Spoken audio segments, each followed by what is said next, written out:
ഹരേ കൃഷ്ണ. കൃഷ്ണ ഗുരുവായൂരപ്പ ശരണം. ലോക വൈകുണ്ഠത്തിൽ സ്വയംഭൂവായി വിളങ്ങുന്ന മംഗലമൂർത്തിയുടെ ദിവ്യമായ ഉച്ചപൂജ കളഭാലങ്കാരം കാണാൻ കണ്ണ് തുറക്കുകയല്ല വേണ്ടത്, ഹൃദയം തുറക്കുകയാണ് വേണ്ടത് എന്നുള്ളതാണ്. ഇന്നത്തെ ഉച്ചപൂജയിൽ സുഗന്ധപൂരിതമായ തളിർക്കളഭത്തിൽ മുങ്ങി പൊന്നിൻ ശോഭയിലും പുഷ്പസമൃദ്ധിയിലും പുഞ്ചിരിച്ചു നിൽക്കുന്ന പൊന്നുണ്ണിക്കണ്ണൻ്റെ രൂപം മനസ്സിരുത്തി ധ്യാനിക്കാം. ഭഗവാന്റെ സ്വരൂപം മനസ്സിലെ സകല ആദികളെയും വ്യാധികളെയും ശമിപ്പിച്ച് പരമാനന്ദത്തിലേക്ക് നമ്മളെ നയിക്കുകയാണ്. നമുക്ക് വന്ദിക്കാനായിട്ട് ഭഗവാൻ നീട്ടിത്തരുന്ന ആ കുഞ്ഞു കാലുകൾ നോക്കി നോക്കൂ. കുഞ്ഞു താമരമുട്ടുകൾ പോലെ മൃദുലമായ ആ തൃപ്പാദത്തിൽ തിളങ്ങുന്ന പൊന്തളകൾ ചാർത്തിയിരിക്കുന്നു. അനുഗ്രഹ വർഷമായി താഴേക്ക് തൂങ്ങിക്കിടക്കുന്ന ആ തൃപ്പാദ പത്മങ്ങൾ പ്രപഞ്ചത്തിൻ്റെ മുഴുവൻ ആശ്രയ കേന്ദ്രമാണ്. ഭഗവാന്റെ തൃപ്പാദങ്ങൾ മായാപ്രപഞ്ചത്തിൽ നിന്ന് ഭക്തന് മുക്തി നൽകുന്ന നൗകയാണ് എന്ന് പറയാം. ആ കുഞ്ഞിക്കാലുകൾക്ക് മുകളിലായി കുഞ്ഞു വയറിനോട് ചേർന്ന് മഞ്ഞപ്പട്ടും പട്ടുകോണകവും ചുറ്റിയിട്ടുണ്ട്. അരക്കെട്ടിൽ പൊന്നരഞ്ഞാണം ഭംഗിയായി ഉണ്ണിരൂപത്തിന് യോജിക്കുന്ന രീതിയിൽ തന്നെ ചാർത്തിയിരിക്കുന്നു. ബ്രഹ്മാണ്ഡം മുഴുവൻ തൻ്റെ ഉദരത്തിൽ ഒതുക്കി വെച്ചിരിക്കുന്ന വിശ്വപുരുഷനാണ് പൊന്നുണ്ണിക്കണ്ണൻ.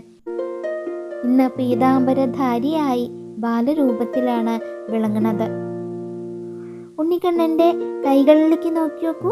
വലത് കൈയിൽ വിടർന്ന ചുവന്ന താമരപ്പൂവും ഇടത് കൈയിൽ പ്രാണൻ തൊട്ടുണർത്തുന്ന ഓടക്കുഴലും പിടിച്ച് ലീലാരൂപനായിട്ട് നിൽക്കുകയാണ് നമ്മുടെ പൊന്നുണ്ണി ശ്രീലകത്ത്. താമരപ്പൂവ് ജീവിതസാഗരത്തിൽ നമ്മൾ ജീവിക്കുമ്പോഴും പങ്കജം പോലെ നിഷ്കാമമായി നിർമ്മലമായി ജീവിക്കാനുള്ള സന്ദേശമാണ് നൽകുന്നത്. ഉള്ളിലെ അഹംഭാവമാവുന്ന മൂളകളെല്ലാം ഉള്ളിലെ അഹംഭാവമൊക്കെ കളഞ്ഞ് ശൂന്യാകുമ്പോൾ ഭഗവാൻ നമ്മളെ അവൻ്റെ ദിവ്യ വേണുഗാനത്തിന് പാത്രമാക്കണമെന്നുള്ളതാണ്. ഉണ്ണിക്കണ്ണൻ്റെ മാറിലും കഴുത്തിലും നോക്കി നോക്കൂ.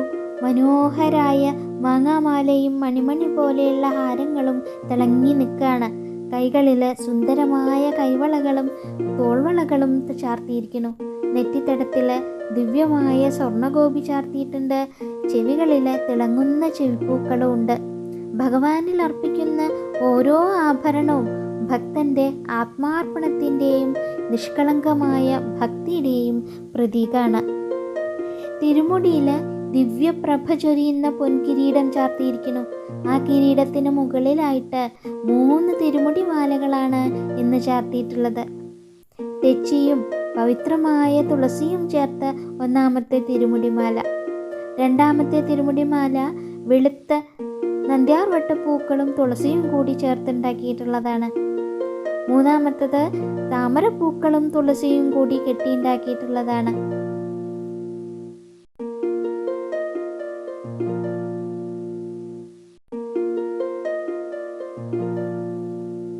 സത്വ രജ തമോ ഗുണങ്ങളെ തുളസി സൗരഭ്യത്താൽ ശുദ്ധീകരിച്ച് ഭഗവാനിൽ അർപ്പിച്ചിരിക്കുന്നു എന്ന് നമുക്ക് പറയാം. കഴുത്തിൽ നിന്ന് തൃപ്പാദത്തോളം നീണ്ടു കിടക്കുന്ന 2 വലിയ ഉണ്ടമാലകൾ ചാർത്തിയിരിക്കുന്നു. തെച്ചിപ്പൂക്കളും വെളുത്ത പൂക്കളും താമരയും തുളസിയും ഇടകലർന്ന് പാതാരവിന്ദങ്ങളിൽ ചെന്നെത്തുന്ന രീതിയിലാണ് അത് കെട്ടിയുണ്ടാക്കിയിട്ടുള്ളത്. കൂടാതെ ശ്രീലകത്തിന് മുകളിലായിട്ട് തിരുമുടിക്കും മീതെ 6ഓളം ഉണ്ടമാലകൾ കനത്തിൽ തന്നെ നന്നായി കെട്ടിയുണ്ടാക്കിയിട്ട് ഇങ്ങനെ ചാർത്തിയിട്ടിരിക്കുകയാണ്. പുഷ്പങ്ങളുടെ വർണ്ണ വൈവിധ്യം പോലെ വ്യത്യസ്തരായ സകല ജീവജാലങ്ങളെയും ഭഗവാൻ തൻ്റെ നെഞ്ചോട് ചേർത്ത് കാത്തുരക്ഷിക്കുന്നു എന്നുള്ളതാണ്. ആ തിരുമുഖത്തേക്ക് നോക്കി നോക്കൂ. ചെവിപ്പൂക്കൾക്കും സ്വർണ്ണഗോപിക്കും മധ്യേ വിടരുന്ന ആ ദിവ്യ മന്ദഹാസം. എന്നെ ആശ്രയിച്ചവനെ ഞാൻ ഒരിക്കലും കൈവിടില്ല എന്ന് പ്രഖ്യാപിക്കുന്ന അനുഗ്രഹഭാവത്തിലാണ് നമ്മുടെ പൊന്നുണ്ണി. നമ്മളിലുള്ള സകല ദുഃഖങ്ങളും വിഷമങ്ങളും ആ പുഞ്ചിരിയിൽ അലിഞ്ഞില്ലാണ്ടാവാണ്. എൻ്റെ ഗുരുവായൂരപ്പ, ഈ ദിവ്യരൂപം ഞങ്ങളുടെ മനസ്സിൽ എന്നും നിലനിൽക്കണേ എന്ന് നമുക്ക് പ്രാർത്ഥിക്കാം. എല്ലാവർക്കും ആനന്ദവും ശാന്തിയും നൽകി അനുഗ്രഹിക്കണേ എൻ്റെ ഗുരുവായൂരപ്പ എന്ന് പ്രാർത്ഥിക്കാം. എല്ലാവർക്കും സർവസ്വവും ആ കുഞ്ഞിക്കാലുകളിൽ സമർപ്പിച്ച് നാരായണ നാമം ജപിക്കാം.